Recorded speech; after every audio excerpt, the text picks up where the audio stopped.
I am Midnabi, child of the Ashlands, or so I have been told.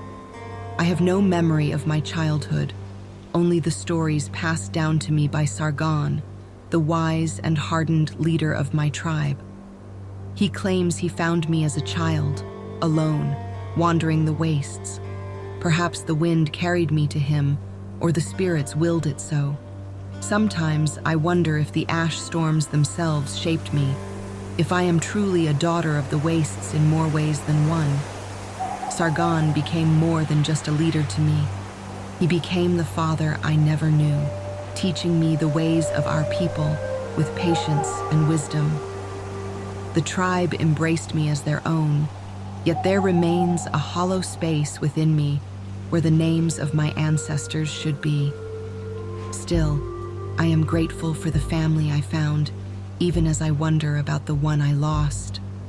Perhaps that is the way of the Ashlands, to take with one hand and give with the other, like the storms that both scour and nourish our lands. From my first steps, I have walked among beasts. I tamed my first gar at 7 years old.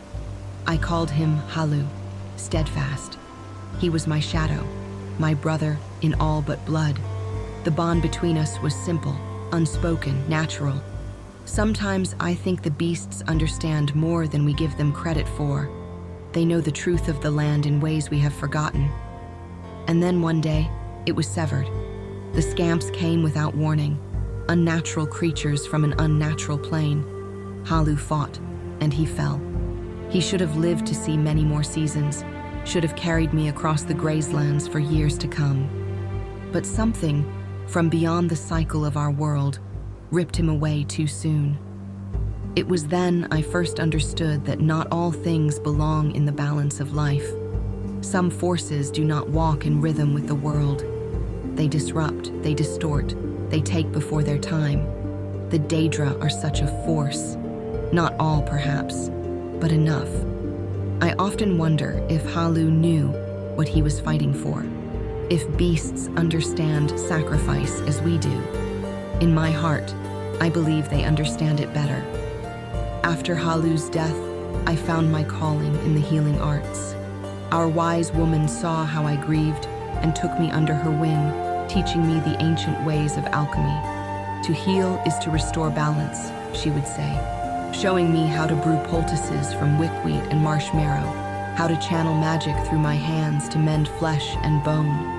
I have so much to learn still. I know that while the blight springs from Red Mountain's corruption, it is not beyond our power to cure.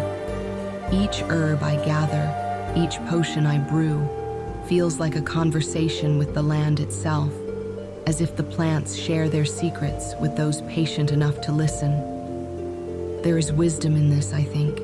Healing is not about imposing our will, but about understanding the natural flow of life and helping it find its way back to harmony.